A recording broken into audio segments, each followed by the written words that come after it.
Teje-maneje los hilos de la corrupción en México. México sigue siendo una de las naciones más corruptas del mundo. De acuerdo con el Índice de Percepción de la Corrupción 2012, realizado por Transparencia Internacional, nos ubicamos en el lugar 105 de 176 países evaluados. Ocupamos el lugar 22 en el continente americano y somos líderes en corrupción y fraudes empresariales en América Latina, según el informe anual realizado por la consultora Kroll. Pero no solo a nivel mundial, México cuenta con una mala reputación. Nosotros mismos aceptamos haber participado de forma directa en actos de corrupción. Al menos 20% hemos confirmado haber sobornado por lo menos una vez en el último año. A nivel institucional, los partidos políticos y los cuerpos policiales siguen siendo las figuras peor calificadas. La corrupción nos carcome. Los ciudadanos somos cada vez más testigos del incremento de los escándalos de corrupción de los políticos, que son utilizados por ellos mismos como vendetas, ¿acaso para aumentar la sensación de indefensión e impunidad nacional? Parece que no tenemos solución ni salida. Hoy somos más corruptos o quizás igual de corruptos que hace por lo menos 40 años. Tranzas, extorsionadores, vividores del erario. La corrupción también tiene otra cara, su uso como venganza política. La radiografía de la corrupción sigue siendo dolorosa, lastimante, lacerante. Hoy tenemos y agradecemos la presencia de Mauricio Merino. Él es académico, especialista en ética pública y rendición de cuentas. También nos acompaña Eduardo Bojorquez, director ejecutivo de Transparencia Mexicana. Eduardo, nos gustaría ser muy directos, iniciar con los números, los costos de la corrupción en México. ¿Qué cuentas tenemos respecto a ese tema en el país? Tal vez lo más difícil que tenemos en ese tema es medir la corrupción. La gente no deja recibos y no busca que se puedan comprobar los gastos que están asociados con la corrupción, y se ha tenido que diseñar desde la academia y desde otros lugares herramientas especiales para medirla. México está, digamos, a nivel internacional en el lugar que no debería, y este es el lugar 108 de casi 180 países que se miden. Es un lugar incómodo porque hay economías, por ejemplo, como la chilena, que comparte cultura, tradición, también fue colonia española, y está a 70 lugares arriba de México, mejor ubicado que México. Entonces estamos a media tabla, somos medio corruptos en términos internacionales, muy corruptos en términos de país. Luego está la corrupción que afecta a los hogares. A mí me gusta recordar que ahí hay un impuesto regresivo y muy duro para las familias más pobres. Estamos hablando de 210 millones de actos de corrupción al año, tan solo para 35 trámites y servicios. Y esto es un impuesto regresivo para los hogares más pobres. Nos tocan de a 2 por persona. Solo para 35 trámites, que son los que se miden. Un gobierno estatal tiene más de 100 programas de gobierno y podrá haber muchos otros lugares donde la corrupción también florezca. Pero a mí lo que más me duele de ese dato es cuánto le cuesta a una familia que tiene un ingreso de un salario mínimo. Estamos hablando de alrededor del 24% de su ingreso. 1 de cada 4 pesos de una familia sirve para sobornar, para que le recojan la basura, para que tenga acceso a agua potable, para inscribir a un niño a la escuela. Yo diría que esa es otra forma de corrupción. La más difícil de medir es la que está en la relación entre el sector privado y el sector público, porque ahí los dos que van a esas formas de corrupción evitan hablar del tema. La empresa lo convierte en un costo y nos lo transfiere a nosotros como consumidores. Déjeme ponerlo muy claro, cada vez que una empresa soborna, nosotros pagamos un pedacito de ese soborno en el shampoo, en el jabón. Nosotros estamos pagando esos costos de corrupción y no los conocemos, ¿no? Y son sobornos, en la mayoría de los casos, al aparato gubernamental. Al aparato gubernamental para conseguir contratos, e incluso muchas empresas te lo dicen, o para vender, por ejemplo, en una tienda comercial, ¿no? Tienes que sobornar al director de compras para que tu producto esté dentro. ¿Quiénes son los más corruptos? ¿Dónde están los niveles más graves en estos sectores, ¿no? En los ciudadanos de a pie, en los políticos. Híjole, es una excelente pregunta. Obviamente, si lo mides desde el punto de vista cuantitativo, la corrupción aumenta en función del ingreso. Es decir, hay mayor corrupción solo si tomas como dato la cantidad de dinero que corre. Entonces, por ejemplo, los fraccionadores en México han hecho buena fama junto con algunos funcionarios municipales para ganar terrenos y para producir lo que hoy ya es una crisis en el mercado inmobiliario, que en su origen es una crisis gestada por la corrupción, es decir, por construir viviendas donde es imposible llevar servicios y donde es imposible llevar gente incluso. Solo por poner un ejemplo. Si lo mides así, pues sí, los más corruptos son los más ricos. Pero mucho me temo que la cultura de la corrupción está implantada por todas partes en el país. Yo incluso quería añadir a los datos de Eduardo dos más que a mí me ponen muy preocupado. Uno es que por la causa del mal uso de los dineros públicos, en este país, mientras más dinero público se gasta, más desigual es la sociedad. Esto está medido por Coneval, datos oficiales, está medido también por el PNUD. Entonces, mientras más dinero gastamos con esta forma de hacerlo, más desigual se vuelve el país. Y la otra es que solamente un tercio, en el mejor de los casos, de los programas públicos, este es el dato de Auditoría Superior de la Federación, solo un tercio de los programas públicos son programas que cumplen su cometido y hacen bien su tarea. Quiere decir que 7 de cada 10 pesos se gastan mal en México. Y en el ámbito gubernamental, en el ámbito social, hoy somos más corruptos. Estas estadísticas hace 40 años eran iguales, no había mediciones quizá tan precisas como ahora, pero en términos sociales, ¿éramos más corruptos o somos igual de corruptos que antes? Mira, no me atrevería a poner cifras, a lo mejor Eduardo lo tiene mejor trabajado, pero yo sí creo que la corrupción es sistémica. Y esto es importante de entender. Es decir, no es una conducta de un individuo frente a otro haciendo negocios. La corrupción siempre supone al menos un negocio, o sea, 2 o más personas. No es solo corrupción del sector público, tiene que también haber un cómplice del sector privado y nunca se sabe bien a bien quién comienza el negocio.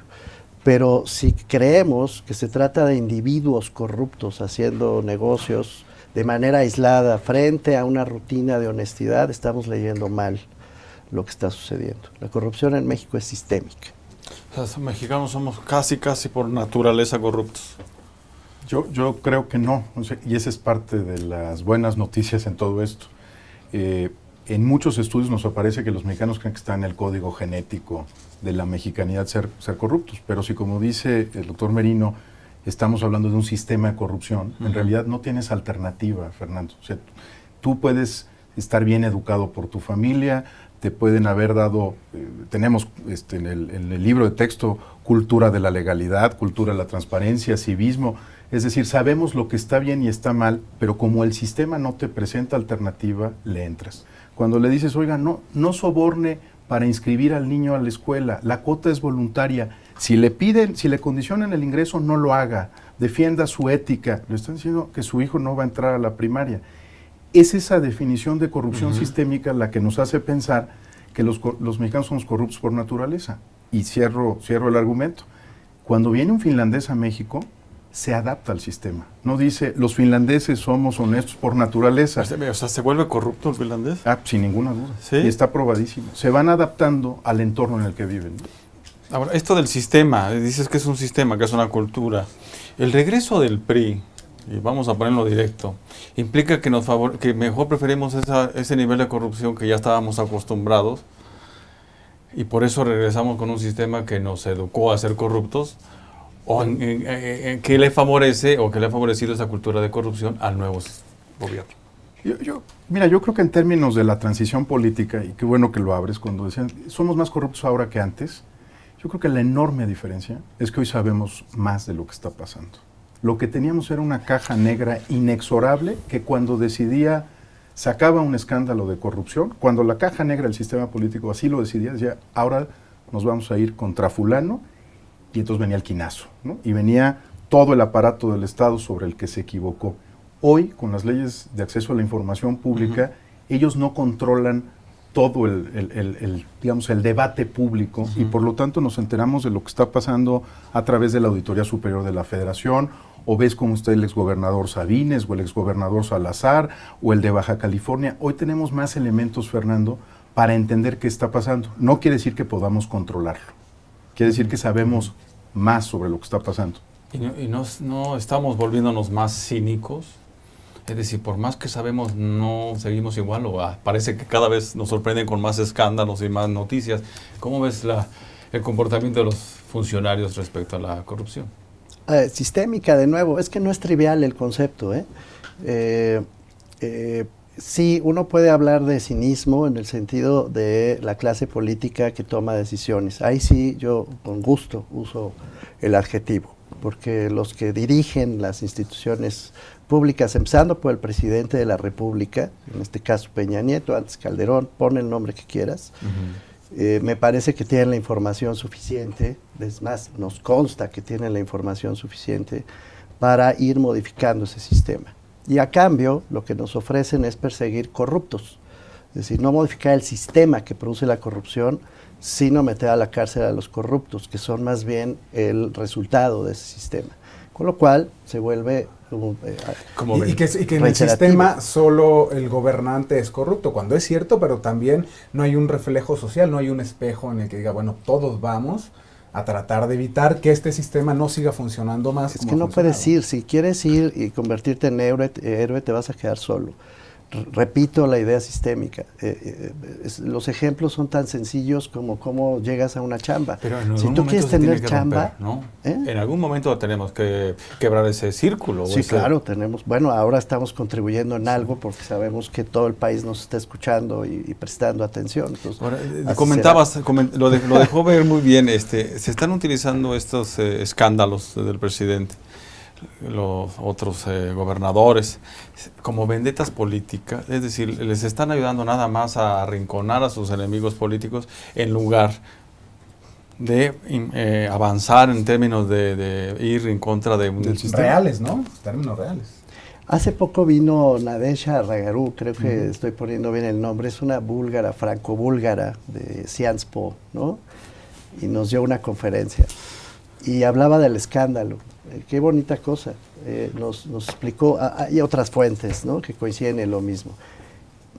Uno ataca la corrupción por la vía del escándalo, pero llega un momento en que la sociedad acaba internalizando el escándalo. Es decir, el escándalo del día pasa y viene el que sigue y el que sigue. La secuencia es, primero te enfadas, después te hartas, finalmente te acostumbras. La sociedad mexicana está acostumbrada. Y lo estamos viendo, digo, este sexenio, estos 7 meses han sido así. Sí. El Bester Gordillo, caso Granier, Sí. y se han ido acumulando, del Bester ya nos olvidamos, Vacuna. Aguascalientes, y en 2-3 semanas volverá algo, y al final de año, y así nos vamos. ¿Con qué elementos le creemos a un gobierno corrupto como el del PRI durante 70 años hoy? Que estos 6 meses ya son distintos, 7 meses son distintos, y que el resto de los 6 años va a ser distinto. ¿Con qué elementos? No, pues cambiando el sistema de la corrupción, diseñando las instituciones no para atenderla. No es un problema de una agencia anticorrupción, no es el problema de crear un SAR anticorrupción, es ir moldeando el sistema para que te dé otros resultados, para que funcione de manera distinta. En el Distrito Federal pudimos acabar con el tema de la corrupción en la licencia de conducir, porque cambiamos el sistema para sacar la licencia de conducir. El pasaporte, que era una cosa llena de corrupción, cuando cambió el sistema dejó de haber corrupción. No es que fueran a detener al canciller o a la canciller, ¿no?, de manera muy vistosa, es que cambiaron el sistema. Y si nosotros no premiamos como sociedad el cambio de sistema y seguimos siendo coro de los escándalos, nos van a dar más escándalos, porque políticamente es redituable y porque todos, Fernando, están metidos. Eso es... Digamos, hoy sabemos que no hay ninguna diferencia entre partido político en términos de corrupción. Eso ya lo sabemos, está medido, no hay ninguna correlación. Estamos hablando de políticos panistas en el Senado, manejando mal los recursos del Senado, de políticos priistas en Tabasco, llevándose todo, hasta las toallas del Toallagate seguramente. Estamos hablando de políticos del PRD que han terminado su gestión de forma desastrosa, ¿no? Coyoacán, en caso más reciente. Tenemos a un jefe delegacional en Coyoacán. Entonces, como ya descubrieron que todos están metidos, la mejor forma de procesar políticamente esto es descalificarse unos a los otros, pero en el lugar donde están gobernando, nunca en otro, ¿no? No es cambiar el sistema. Entonces, ¿hay voluntad o no hay voluntad de Enrique Peña? Y sobre todo, si hace rato comentaron que sí está informado de los niveles de corrupción. Yo no la veo, Fernando. Contesto directa y fácilmente, no la estoy viendo. Yo creo que al presidente Peña alguien le vendió, no sé quién, ni quiero saber, la idea de que había que crear una Comisión Nacional Anticorrupción. Como bien decía Eduardo, una Comisión Nacional Anticorrupción que no está anclada en la modificación de las causas que van gestando la corrupción, se vuelve en realidad una agencia para perseguir enemigos políticos o para perseguir tontos que no siguen los procedimientos correctos y quedan atrapados en su propia torpeza. Pero no resuelve el problema porque está puesta al final del proceso, no al principio del proceso. Esto me parece que revela que incluso voy más lejos. En mi opinión, el tema de la corrupción se está empezando a volver el talón de Aquiles del nuevo sexenio y puede acabar siendo un verdadero mal para este sexenio. Si ya empezó a marcar el sexenio y puede terminar como la marca del sexenio. Y no veo al presidente escuchando este problema. Ni preocupado parece, ¿verdad?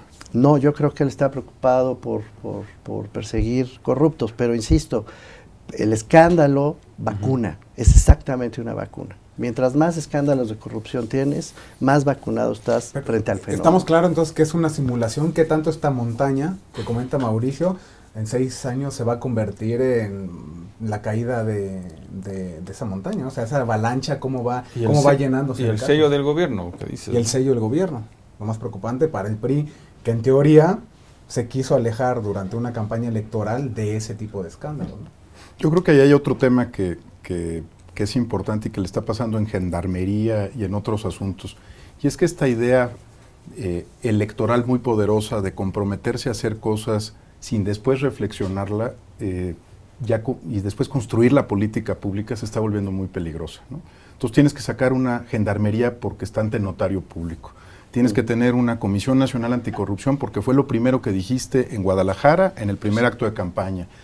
Y como democracia suena muy interesante que cumplas los compromisos que hiciste, pero para la propia democracia es profundamente dañino que una vez que entres al gobierno no reflexiones sobre lo que necesitas. Sí, el presidente Peña cumplió, mandó 2 iniciativas de ley a través de su bancada durante el periodo de transición. Él cumplió en términos de lo que nosotros como electores, se supone, ¿no?, le planteamos durante la campaña. ¿Qué debemos hacer entonces? ¿Hacia dónde debemos ir? ¿Cómo rompemos esto que diste mal que dices? Bueno, yo tengo un discurso hecho, y que perdone Eduardo que lo he escuchado por lo menos 50 veces.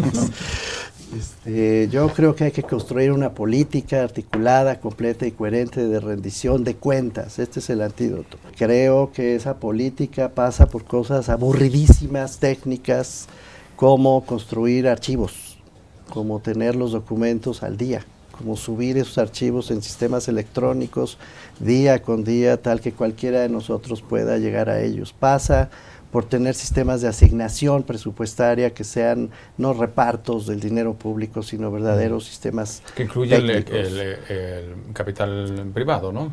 Todos los sectores. Que todos Público, los sectores, privado. pero me estoy refiriendo a la asignación, sí, claro, que evite que la asignación presupuestaria se convierta en una vía de negocio. Creo que pasa por un muy buen sistema de contabilidad que no acabamos de terminar. Ahí está en ruta, pero no lo hemos terminado. Creo que pasa por muy buenos sistemas de evaluación y de monitoreo de políticas. Los que tenemos hoy, en mi opinión, son muy malos. Aquí hay un debate abierto. En mi opinión es que son malísimos. Y creo que pasa por fiscalizar los recursos y producir consecuencias. Pero las consecuencias después de todos estos cambios técnicos que hoy no tenemos. No, las consecuencias sin estos cambios se vuelven simulación. Y pasará también por hacerle caso a muchísimas denuncias que hay sobre corrupción, desde el mínimo nivel hasta el más alto nivel. Sí, bueno, el tema de la impunidad es un componente de la cadena, también es del último, que es que una vez que se decide sancionar a alguien, pasen cosas. Se sancione a alguien, ¿no? Pero si me preguntaras en este momento, que creo que podría cambiar muchas cosas, es cambiar de enfoque. O sea, digamos, el movimiento que tenemos que hacer es cambiar de enfoque. Llevamos 35 años discutiendo el otro estilo, ¿no? El de las contralorías, el de los áreas anticorrupción, y la verdad es que no creo que ninguno de los 4 esté satisfecho con los resultados que ha entregado ese sistema. Si escuchas a Mauricio en el tema de reforma institucional, lo que está diciendo es una cosa que hay que empezar a decir muy fuerte. Es que no es que nuestro Estado era todo dar y se corrompió, es que nunca tuvimos ese Estado eficaz. no es que estaba perfectamente bien instalado en el 19, ¿no? Y tenía todas y cada una de las cosas que acabas, es que nunca lo hemos construido. Nuestra administración pública municipal es muy deficiente, es muy pobre. Nuestra administración pública federal es buena en relación a la municipal y a la estatal, pero tampoco es que sea de Nueva Zelanda o Dinamarca, es todavía muy débil. Es un gobierno que no da resultados, que no sabe invertir sus recursos, que gasta mal, que compra lo que no necesita. Déjame ponerlo así. El mejor antídoto es quitarnos esta perspectiva y decir, necesitamos construir un Estado eficaz con esos temas. ¿Con quién las alianzas? Si estamos viendo que los políticos son los primeros en no aceptarlo. Pero también hay políticos, insisto, no todos los políticos son iguales y no todos tienen los mismos incentivos todo el tiempo. Tú le has hecho marcaje personal a muchos políticos y de pronto cambian, ¿no? Y van cambiando por necesidad y porque están obligados. Esta clase política aprobó las leyes de transparencia y acceso a la información pública, ¿no? Y no crean que les gustaba, ¿eh? Y no fue Fox. ¿Y no sienten que hay un retroceso en eso? No, bueno, hay mucho riesgo, sobre todo estos días, ¿no? Sí, sí, hay un retroceso. Yo no tengo una respuesta, Fernando, acabada, excepto que de manual de teoría política. La cosa de los grandes cambios en un país se produce sí y solo si hay, primero, una idea compartida, no la acabamos de compartir. 2, si tenemos un liderazgo comprometido. Y 3, si hay una ruta que involucre a la sociedad. No hay otra fórmula para los grandes cambios en un país. Estoy citando el libro de texto. Bueno, empecemos por la idea. Pero los políticos, está claro que no hay una voluntad real por entrarle, ¿no? Sí, siempre el uso de esa venganza, y si incluso dentro de las mismas corrientes internas de los partidos, ¿no? O sea, lo estamos viendo en el PRD, lo estamos viendo en el PAN y en el PRI, ni se diga, ¿no? O sea, como no se apoya, pero no solo no se apoya, sino se le va hundiendo poco a poco, hasta que se termina. Y ya vendrá el siguiente escándalo. Es que la clase política no es diferente de nuestra sociedad en el sentido que tiene prejuicios, preconcepciones y pretextos. Si tú le preguntas a un senador y a un ciudadano por qué sobornó a un policía de tránsito, te van a dar el mismo argumento. No diferente. Pero, perdón. Con responsabilidad muy diferente. Un político tiene un cerebro, y es como vemos en la sociedad. El que esté político es el cerebro, la sociedad el corazón, ¿no? Tiene una responsabilidad diferente, pero su respuesta es la misma porque lo está pensando el problema desde el mismo lugar, cuando le conviene. Por eso lo que hay que cambiar, Fernando, es justamente desde dónde está viendo el problema. Cuando te reúnes con los senadores y con los diputados, se sorprenden de estos debates. Es decir, ellos siguen pensando al país desde un lugar en el que ya no está la discusión sobre ese país, pese a que son el cerebro, ¿eh? Eso también es cuestión de dinero. No puedes tú lanzar una campaña y una lucha contra la corrupción si no hay dinero. Los empresarios, nuestros grandes ejemplos de empresarios, los grandes emprendedores, ¿no les interesa combatir la corrupción? Pues es que están adaptados al sistema del que venimos hablando, ¿no? Depende también de qué área toques, pero en este momento no se me ocurre ninguna que esté completamente a salvo. La construcción ya la mencionamos, el comercio, pues ni se diga. El caso Walmart, gran ejemplo paradigmático de los últimos fantástico, años, ¿no? Pero además no se castiga en este país eso, ¿eh? Eso es allá, aquí, ¿no? Ahora, se duelen. Ni socialmente sí, ni gubernamentalmente Walmart ha sido castigado, por ejemplo. Bueno, es un gran ejemplo. Se duelen, Walmart ha sido un caso que hemos comentado, se duelen los empresarios de la corrupción porque les cuesta, pero al mismo tiempo la usan todo el tiempo para obtener contratos. Hay un doble discurso. ¿Qué pasa? ¿Es que son esquizoides o qué está pasando? No, es que de nuevo, como se adaptan al sistema, como ya saben que no hay otra puerta de entrada, que pasar no sé qué porcentaje, 10, 15, 20%, pues entonces lo hacen y luego se dan de golpes en el pecho. Claro, o doble moral, ¿no? Sí, una doble moral cantada. La misma que tienes tú o que tenemos nosotros, exacto. No sé si tú la tengas, perdón Fernando, cuando das una mordida o cuando aceptas que un compañero de trabajo entre no por sus méritos a trabajar, sino porque es cuate. La misma que tenemos cuando, ya lo decía Eduardo, aceptamos que en la escuela haya un cierto guiño para el profesor para que le suba la calificación al niño. Todo eso es también doble moral. Es que la corrupción va desde abajo y ahora poniendo los mismos medios de comunicación, ¿no? En ese nivel de cómo también los medios han entrado en esa dinámica del escándalo, de potenciar ese escándalo, potenciar esas posibilidades políticas y cómo el resto de la corrupción no es vista por esos mismos medios, ¿no? Sí, la que no permite ventajas una vez que se exhibe, ¿no? Nosotros como sociedad hemos visto mucho a los diputados dormidos, a los diputados incompetentes, a los diputados que no trabajan. Yo creo que hay otros, también, ¿no? Y hay otros que están tratando de dar peleas interesantes, no siempre son acompañados por sus bancadas o por ciertos temas. Yo creo que también hay un tema de semiótica, ¿no? De imagen, de cómo construimos nuestro país desde el punto de vista de la corrupción. Ya no existen los tamarindos, pero seguimos hablando de los tamarindos, ¿no? No existen en ningún lugar del territorio nacional, y seguimos hablando del tamarindo y del policía como ejemplo perfecto, ¿no? Yo me estaba imaginando verdaderamente la fruta, el tamarindo, pero no, te refieres... del viejo es que ahora son los uniforme, pitufos, ¿no? Ya todos son azules, o fluorescentes, ¿no? Fluorescentes, exacto. O sea, también tenemos que romper esa idea, ¿no? De que el país ya está construido desde el punto de vista simbólico. Pues hay que construir nuevos referentes. Y se nos dan oportunidades, ¿no? También hay que empezar a premiar las buenas conductas, ¿no? Sí. Construirlas y premiarlas. Ahora, en términos positivos, si vale y si tenemos esperanza, ¿cómo verías a corto o largo? Dices, vamos avanzando. Yo creo que a pasos de tortuga, si no es que de cangrejo. Pero hay cosas interesantes que yo creo que, hablando de lo que podemos reconocer que ha pasado el país, una prensa mucho más dinámica que hace 40 años. ¿No? De eso no tengo la menor duda. Empieza a entrar el tema del periodismo de investigación. Yo sé que también a paso de tortuga, una mexicana acompañó a David Barstow, ¿no? En el artículo que publicó en el New York Times, Alejandra Shanik. Quiere decir que hubo alguien de nuestra cultura que pudo hacer ejercicios de investigación usando leyes de acceso para poner a Walmart en el lugar que lo puso.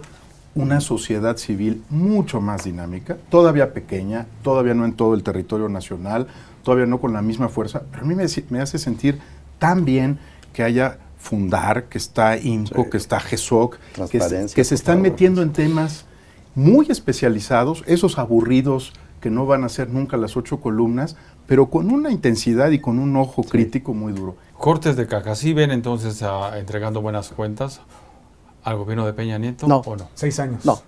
No, yo ya lo dije varias veces. Entonces, me parece que es su talón de Aquiles y me parece que, lo digo con toda sinceridad y responsabilidad además, ojalá viera programas como este. El presidente está metido en un problema muy serio con el tema de la corrupción.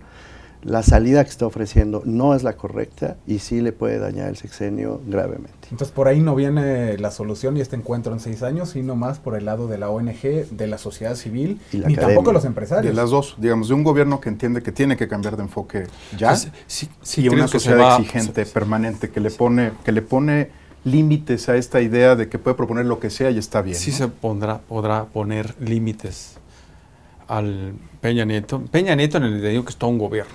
Sí se podrá. Y 31 gobernadores y un jefe de gobierno y 2.445 alcaldes. Sí. No, yo creo que hay que ponérselos. Es decir, la pregunta no es si se pueden poner, hay que ponerlos y hay que ponerlos muy bien. Estas banderillas en el momento oportuno, lo estamos diciendo antes de que se apruebe una Comisión Nacional Anticorrupción, antes de que se apruebe una Fiscalía Anticorrupción. Del IFAI también, ¿no? México sí construyó un nuevo régimen político, un régimen de partidos. Su gran defecto y el desencanto que hoy tenemos con este régimen es que no consolidó la democracia. No hay manera de consolidar este régimen si no atacas la corrupción. Y como ciudadanos, ¿qué nos queda? ¿Qué nos toca? ¿Qué papel nos, aparte de estar interesados, leer, apoyar ONGs, apoyar iniciativas, qué nos toca como ciudadanos? Pues dar la monserga, ¿no? La verdad es que, por trivial que suene lo que estoy diciendo, lo ha dicho bien Eduardo, creo que al listado que ha hecho añadiría un trabajo de investigación en las universidades, en los centros de estudios cada vez más fino, cada vez mejor elaborado sobre estos temas de corrupción. Y no nos queda más que seguir dando la monserga. ¿Qué entiendo por dar la monserga? No cansarse, no rendirse, no callarse. ¿Qué concluimos entonces? Mira, sobre el tema de movilización social, yo creo que hay que tener una clarísima alerta con lo que está pasando en Brasil. Sí, hay dos opciones en términos de la participación ciudadana. O eres incisivo, permanente, crítico del administrador de tu condominio, de tu jefe delegacional, y el sistema es capaz de procesar esa exigencia social, o te salen a las calles, ¿no? Y la movilización social en toda la primavera árabe no trajo mejores regímenes políticos y administrativos. Ladies Profeco. ¿Qué tal, no? ¿No? Redes sociales, denuncia, La denuncia, ¿no? la denuncia permanente y además un gobierno responsivo que está atento al tema y que actúa cuando lo pide la sociedad, que es muy diferente a cuando quiere usarlo políticamente, ¿no? Cuando está diciendo esto ya no. Las redes sociales y la denuncia cotidiana, el perseguir a quien se brinque la tranca, yo creo que sigue siendo Seguir indignado, ¿no? Además no le toca, ¿no? Lo decía divinamente Amartya Sen recientemente, ¿no? La idea de la justicia. O sea, la gente, en general, nosotros percibimos una injusticia con claridad, pero nos cuesta mucho más trabajo entender cómo debe funcionar la justicia en positivo. La gente reacciona frente al alza de precios, reacciona frente a una arbitrariedad concreta, reacciona frente a un secuestro, frente a un asesinato, cosas muy puntuales. Pero la parte sistémica me temo que es un poco más elaborada. Lo que sí tenemos razón en nosotros es para seguirlos convocando. Gracias. Y a ver si es posible más adelante volver a reunirnos y hacer un nuevo corte frente al gobierno de Peña, que es el que actualmente está, y frente a la actitud de los diputados y los funcionarios. Muchísimas gracias por participar.